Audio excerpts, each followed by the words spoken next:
develop them, and then try and take them to the next Olympics. But when I say underrepresented countries, it's countries that I had never heard of. Bhutan, Brunei, Solomon Islands, Guam, countries that I was like, these I've never seen. They're very small countries, but they're real countries. They're very small, but they're real. And so meeting those people, a lot of them, English was not the first language. But again, just that we're all there for one mission. We don't speak the same language. We grow up in very, very different contexts. But we're all there for one purpose, and you can all relate on that. That just showed me that we're just people at the end of the day. Skin color doesn't matter. Religion doesn't matter. Nothing really matters. We're just people. Just human. Yeah, so that kind of... So how did you get to know about that opportunity, swimming development initiative program? Program, yeah. So one of my friends, he swims for Uganda.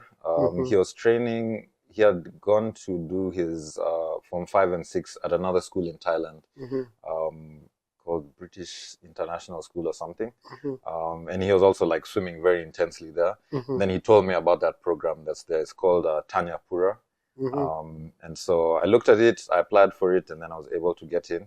So I started that now in 2020. I went in January. COVID hit, and they had to evacuate me. So I remember... You were evacuated from Thailand? I was evacuated from Thailand. I remember I got a call. Did you evacuate yourself, or the government evacuated you? Who evacuated you literally? Oh, my parents. Yeah, because I had to make sure, because I had to make sure on that one because I know there are Kenyans who are in neighboring Sudan and they had problems with evacuation, which is just 1 hour away. So your parents had to find a way to get you back home. Yeah, because it was, this was now March. So February, people started hearing things, you know, it's spreading from this place to this place. Some things are shutting down, but still it wasn't like proper shutdown.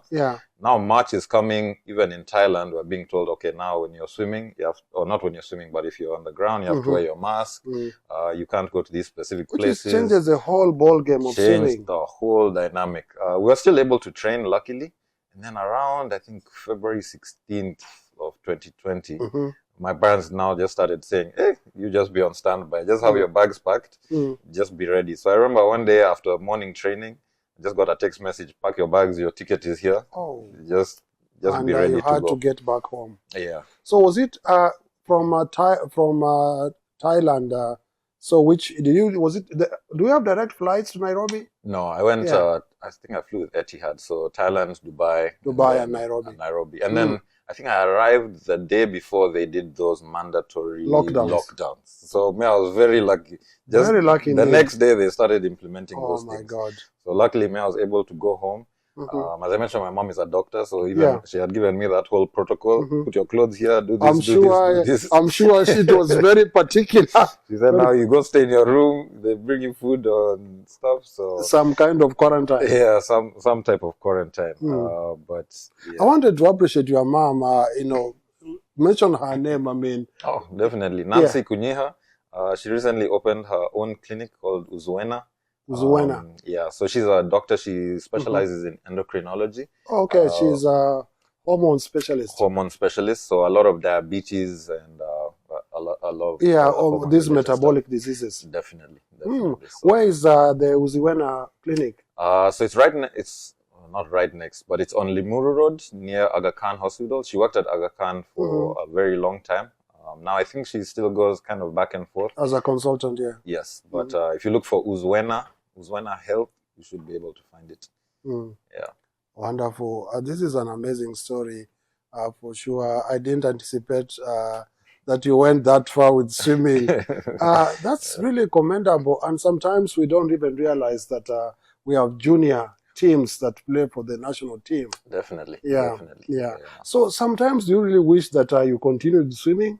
Not really. Because it's just up to 2020, you are still swimming. Yeah, and there's a lot of just people... 4 years ago. A lot of people have a lot more, is it regret, or people feel worse that I left than me I feel about it. Yeah, because that's how I'm starting to feel as well. Because I guess when you've done something for so long, people only see you as that thing. Then when you change, then they're like, hey, I knew you as this thing and now you've changed that. But then again, on the other hand, you are a guy who tries to put your hands on several things and works really hard to achieve them. Exactly. So it doesn't really matter that much because, again, you have a feel of these other areas, you know. Definitely. But I will say my relationship with swimming, so now after COVID, got back to Kenya, all the swimming pools were closed because of most of them are in schools. So we didn't swim from that March until probably November or December. One thing about swimming, I was telling my friend the other day, because it's water and that's not a medium that we're not normally in, you have to keep doing it consistently. That's why swimmers kind of have to be in the water every day. If you compare it to something like running, you can it's kind of just a normal, similar to walking. It's normal, you're in the same medium. Water is very different. The density, have to prepare and all the that, different kind of stuff. And even it can switch pool to pool. Some pools, if it's different humidity, different altitude and stuff, the water is going to feel different. So it's really imperative that you go. So even if we had competitions like out of the country, you go a few days before, get acclimatized to the water, see how it feels. And I think I told you about that feel thing. So they say for every 1 day you miss, you need 2 days to go back to that, or to at least get back to that kind of feel of the water. Now I've taken off how long? March to November, December. That's about 3 months. That's a long time. So, not 3 months. That's like 6 months or so. That's a long time. And so now double that time to get back to where I was in March. And where I was in March was not where I needed to be to go into the team. So at that point I was like, hey, the math wasn't mathing. Adding up. It wasn't adding up. I was putting in all this effort and I was like, is it really worth it? Because at the end of the day, I wanted to obviously do my best, but I really, really wanted an Olympic tattoo. That's really what I wanted to go to the Olympics. So a bit of a shallow driver, but I was like, let me get that Olympic tattoo and do everything I can to make that Olympic team. So I think after that, and then the training just coming back was so difficult to a point where I was like, hey, really just questioning every day, why am I here? What is this really for? At some point, I just realized, hey, I think my time in swimming is done. Made peace with it. And moved on. Yeah, I did realize that swimming became like a job for me also. Yes. I couldn't. You did it since you were 9 years old. So. Yeah, but I couldn't. If we went to like Mombasa, which is like the beach area, I couldn't like just swim.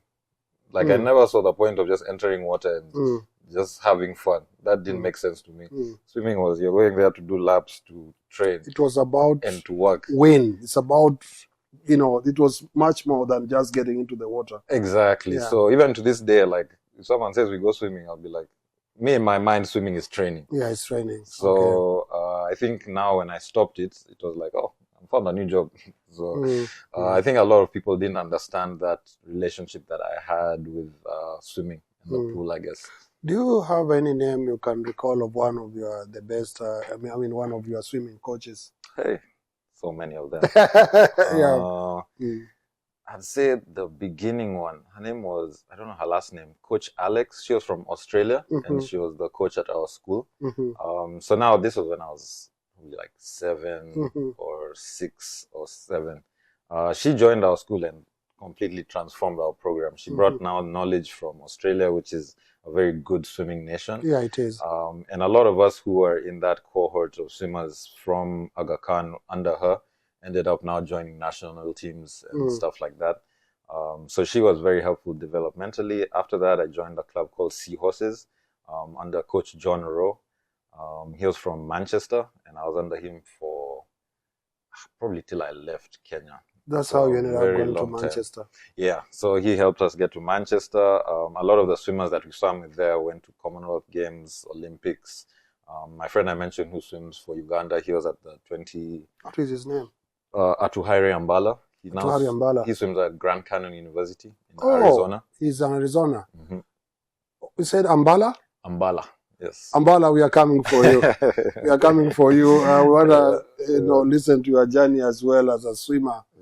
Because that's very inspirational to most of us. Yeah. And viewers, you're watching Diaspora Scholars TV. We bring you stories about Africans in the diaspora who are killing it, the way they say it in the US. This is a story of Kirunda, who's a mechanical engineer from Purdue University, a great school, in fact, one of the best in the country in many programs.